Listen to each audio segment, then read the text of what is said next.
मंथन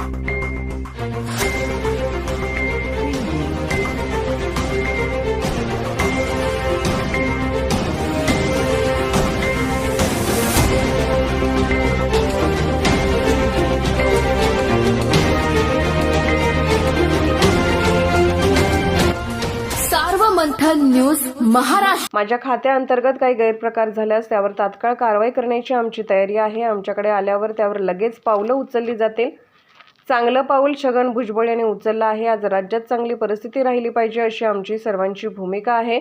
मराठा आणि ओबीसी वादाचा प्रश्न सुटला पाहिजे, यासाठी सरकारमधील मंत्र्यांनी भूमिका घेतली पाहिजे। निवडणुकीत त्या वेळेची परिस्थिती असते, पण महाराष्ट्रामध्ये आज आमचे नेते एकनाथ शिंदे चांगलं काम करत आहे। पावसामुळे झालेले नुकसान भरून काढण्यासाठी मदत दिली आहे। राज्यात शेतकरी, शेतमजूर, महिला सर्वच बाबतीत क्रांतिकारी निर्णय घेतले आहेत। राज्यात भाजप, शिवसेना, राष्ट्रवादी एकत्र बसून एक अजेंडा ठरवतात, त्या दृष्टीने निर्णय घेतला जातो। आता निधीबाबत आमची कोणतीही अडचण नाही, सर्व ठिकाणी विकास कामे होत आहेत। राज्यातील जे प्रकल्प आहेत ज्यांना मोबदला कमी मिळाले याबाबत लवकर निर्णय घेऊ। ओबीसी आणि मराठा हा जो काही आरक्षणाचा वाद आहे, विरोधक बैठकीला गेले नव्हते, त्या पार्श्वभूमीवर छगन भुजबळ आज शरद पवारांना जाऊन भेटले आणि त्यांनी मीडियासमोर असं सांगितलं की शरद पवारांनी त्या बैठकीला यावं आणि हा प्रश्न सोडवावा वगैरे। काय तुमची भूमिका? नक्कीच एक चांगलं पाऊल सन्माननीय छगन भुजबळ साहेबांनी या ठिकाणी उचललेला आहे। जेव्हा एखादा विषय महाराष्ट्राच्या हितासाठी एकदम टेन्शनवाला निर्माण होतो, कारण या महाराष्ट्राचा इतिहास जर आपण पाहिला तर हा महाराष्ट्र खऱ्या अर्थानं यशवंतराव चव्हाण साहेबांचं किंवा वसंतदादा पाटील साहेबांचं एक वैभवशाली महाराष्ट्र म्हणून म्हटलं जाते। आणि आज या वैभवशाली महाराष्ट्रामध्ये सर्व जाती धर्मामध्ये अतिशय प्रेमाचं वातावरण जुन्या आमच्या सर्व ज्येष्ठ समाजसुधारकांनी, राजकारणी, ज्येष्ठ लोकांनी टिकवलं। तेच वातावरण भविष्यात राहिलं पाहिजे, ही भूमिका आमच्या सर्वांची आहे। आणि म्हणून आज जो मराठा आणि ओबीसी या दोन समाजामध्ये ज्या पद्धतीनं विषय वेगवेगळ्या माध्यमातून चर्चेला जात आहे, हा विषय खऱ्या अर्थानं सुटला पाहिजे आणि याच्यामध्ये अतिशय सामंजस्य भूमिका सरकार म्हणून किंवा दोन्ही समाजाच्या नेते मंडळींनी पुढारी मंडळींनी घेतली पाहिजे। ही भूमिका घेऊन भुजबळ साहेबांनी कदाचित सन्माननीय शरद पवार साहेबांकडे ही भूमिका मांडली असेल आणि विरोधकसुद्धा या ठिकाणी सरकारच्या सर्व मंडळींनी जेव्हा बैठक बोलावली त्याच्यामध्ये विरोधकांनी सुद्धा सहभाग घेऊन या संदर्भात एक चांगला तोडगा या निमित्तानं काढला पाहिजे आणि हा प्रश्न या ठिकाणी कुठेतरी सुटला पाहिजे, हीच भूमिका सर्वांची आहे। त्याच नेत्यांकडे मराठा ओबीसी वादासाठी जावं लागतं। या संदर्भात मी तरी फार छोटा कार्यकर्ता आहे। राज्यातले ज्येष्ठ श्रेष्ठ लोक भरपूर आहेत, त्यांना ते प्रश्न विचारला तर तुम्हाला चांगलं उत्तर देऊ शकतात। असा प्रश्नाचा असा रोग आहे, एकीकडे तुम्ही सांगायचं की वय संपले तुम्ही घरी बसा आणि दुसरीकडे जाऊन त्यांचा सल्ला घ्यायचा, तर याच्यावर काय तर प्रतिक्रिया तुम्ही मंत्री आहात? मी फार छोटा कार्यकर्ता आहे आणि त्या सर्वांची उंची फार मोठी आहे, मी अजूनही छोटा आहे। मी सध्या माझ्या खात्याचं चांगलं काम या ठिकाणी करतो आहे आणि माझ्या दृष्टीनं मला असं वाटते की जलसंधारणाचे काही प्रश्न असतील तर ते आपण मला विचारा। नाही, दुसरा एक निवडणुकीच्या संधारणाचा प्रश्न असा आहे की विधानसभेतही मुस्लिम समाजाची मतं मगवेकडेच वळतील अशा स्वरूपाचे सर्वे सध्या यायला लागलेत। मराठवाड्यात मराठा आरक्षणाचा फटका जो आहे तो महायुतीला बसणार असंही त्यात सांगताय। विदर्भात भाजपच्याही जागा कमी होतील असा सर्वे आलेला आहे। प्रत्येक निवडणुकीमध्ये वेगवेगळं या ठिकाणी त्यावेळेसची परिस्थिती राहते। माझ्या दृष्टीनं त्यावेळेस अनेक गोष्टी होत्या, केंद्र सरकारशी संबंधित होत्या, शेतकरी नाराज होते, मुस्लिम समाजामध्ये संभ्रम भूमिका होती, संविधानाचा विषय होता।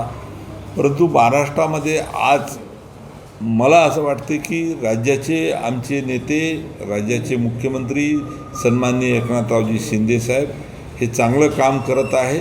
फडणवीस साहेब यांना या संदर्भात बोललो, त्यांनीसुद्धा बैठक घेतलेली आहे मधल्या काळामध्ये मुख्यमंत्री मोदीही त्यांना शिष्टमंडळाला भेटले आणि राज्यामध्ये ज्या प्रकल्पग्रस्तांच्या म्हणजे त्याच्यामध्ये प्रामुख्यानं विदर्भातले लोक जास्त आहे, ज्यांना मोबदला कमी मिळालेला आहे, ज्यांचं स्वतःचं शेतजमीन चालली गेलेली आहे आणि मग अशा सर्व प्रकल्पग्रस्तासाठी काय करायचं, तर या संदर्भामध्ये एक चांगला निर्णय आम्ही लवकरात लवकर घेऊ अशा पद्धतीचं माननीय मुख्यमंत्र्यांनी त्यांना आश्वस्त केलेलं आहे.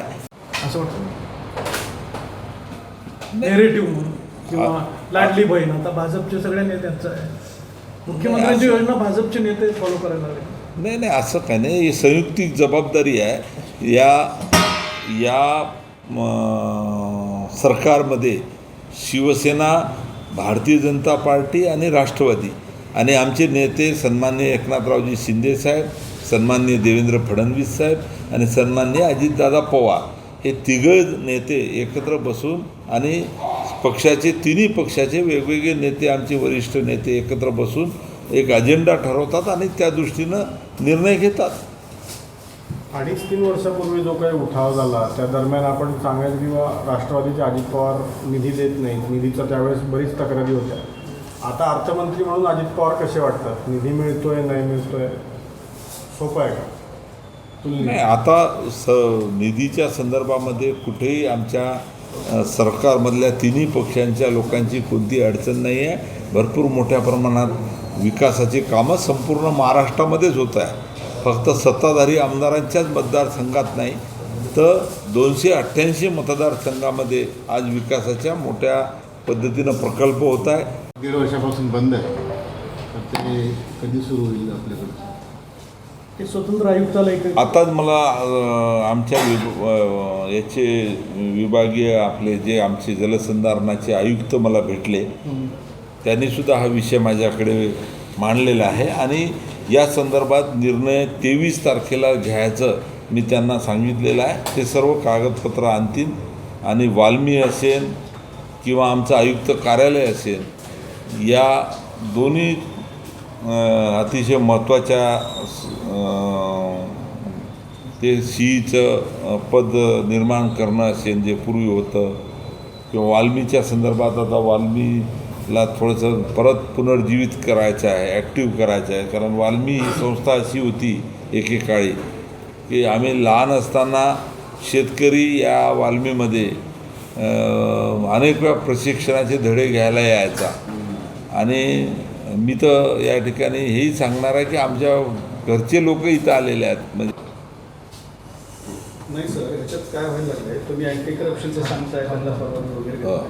पण आता एखाद्या व्यक्तीला जर का अँटी करप्शनमध्ये काही सापडलं त्यांच्याकडून, तर खात्याअंतर्गत त्या व्यक्तीवरती कारवाई होते, चौकशी होते. पण त्यांच्याकडून अहवाल आला पाहिजे ना.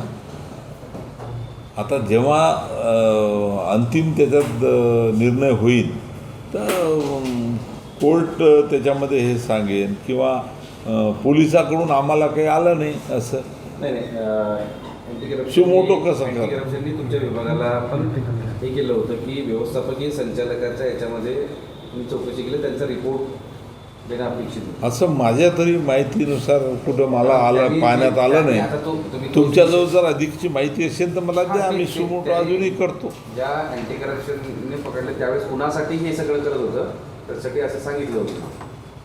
तर मग त्याच्यानंतर तुमच्या विभागाकडून असं सांगितलं होतं की या संदर्भात आम्ही पण तपासणी चौकशी करतो, त्याच्यात मी अहवाल PCBला अँटी करप्शनला देऊ किंवा पुढं आणू असं म्हणलं. आता ही तुम्ही जी दिलेली माहिती आहे ही माहिती मी तपासून घेतो. आज मंत्रालयात माझं कार्यालय हे मंत्रालयात आहे. मी आज इथे फक्त एका मीटिंगच्या निमित्तानं आलो आहे आणि मला असं वाटतं की तुम्हीसुद्धा कोणी असेल, कोणाकडे माहिती असेल तर मी तुमच्या मार्फतच आवाहन करतो की असं कुठेही मृद व जलसंधारण विभागामध्ये कामाच्या दर्जाबाबत, कामाच्या अनियमिततेबाबत, गैरप्रकाराबाबत जर तक्रारी असेल तर आपण द्या, त्याची चौकशी समिती लावायची तयारी आहे आपली.